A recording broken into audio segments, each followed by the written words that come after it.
I'm Betty Brodmerkel, and I am 93, but I'm interested in history, and so we started the Southside Historical Village back in 1995 when we moved to one-room school, and so I've been with the village ever since it started. So we have a tour coming today of 22 students, and I'm going to be talking about the early history, the Indians living here, and about the Revolutionary War, and then I'm coming up to the one-room school, which was started in 1834, and I'll be telling them the way I went to school, and the students will see a big difference from the way I went to school and the way they go to school today.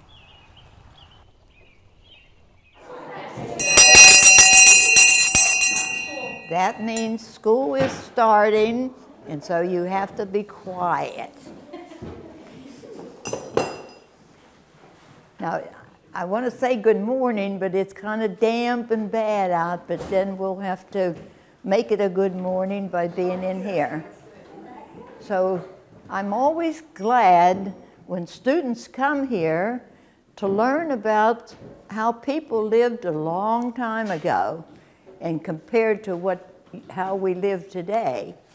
And so, I'm going to start and tell you what this ground was like back a long time ago. And I'm going back to 1750. So that's way over 200 years old.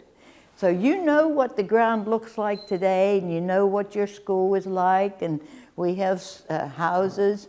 But back in 1750, do you know what this ground looked like outside here?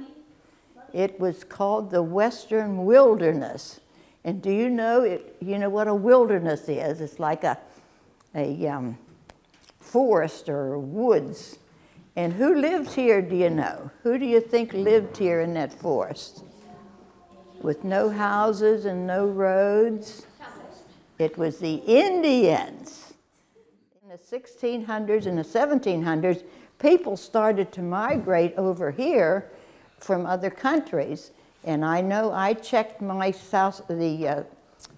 I'm Scotch-Irish, so my ancestors came from Scotland, and they came for freedom of religion. And so all of these people came here, but by 1750, when the Indians lived here, I'm going to follow Pennsylvania through, and so we have Cumberland County, and that's way over there. So the people have come, so everything west of that was called the Western Wilderness. And so that's what this one was, with just Indians there.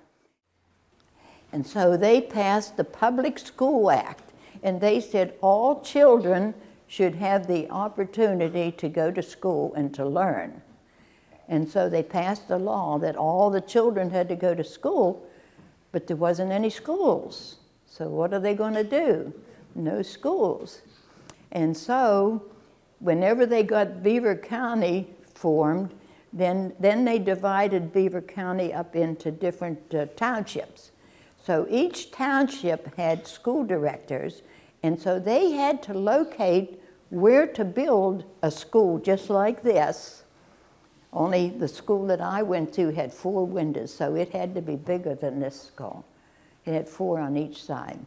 So anyway, the school directors went to the farmer. They picked out where to locate these schools, because this isn't history to me now, because I can remember when I started in first grade and when I went to these schools and how we had to walk, and we had to walk at least 2 miles. And so they had to locate these schools so that everybody within that 2 miles radius could go to that same school. So the teacher we would come in at 9 o'clock, and they passed a law that all of the teachers had to read from the Bible. So that was called our morning exercise. And so she would read from the Bible, and then after she was finished, each one of us stood up beside our desk with our head bowed, and we prayed the Lord's Prayer together. and then we would salute the flag. We had to learn to write with this pen. Now you'll see those little holes in all the desks. I have ink wells that goes in there, but I don't dare put ink in them. And so we had to learn to write with this kind of a pen, with this point comes out, we'd dip it in ink, and we had to make ovals, and then we had to go up and down, and we had to write. They say in public schools now, they're not teaching the kids to write, they're printing. And that is terrible. You've got to learn to write. So whenever people sign their names, you can't read it because they don't know how to write. The teacher would be up here teaching, and if she heard a noise and she caught somebody, they had to sit on the dunce stool with this dunce hat on, and they had to sit up here so she could see them. Or sometimes in our school, she would make them stand at a corner. Well, you couldn't talk to anybody if you were standing with your face right in the corner and your back to all of the kids. Then, if they wouldn't obey the teacher, she had this. And so she was allowed to use this. And so after one person got this used on them, the other ones would know that they would get the same thing if they did something wrong. So there was no fighting. Everybody was really friendly, and everybody worked together, was like one big family. Okay, you've been very good, and I know I talk a lot, but I've got so much stuff up here, and so if you come back anytime that we're open, I don't like to bore you with my stories, but if you want to hear any stories about the Indians, ask me and I will tell them. I've got them all stored up here. So put good things in your mind and fill your mind with good things, and then you won't have room in your mind for any bad things. Okay, I hope you learned something that you didn't know when you come in. Okay, so where do they go, Barb?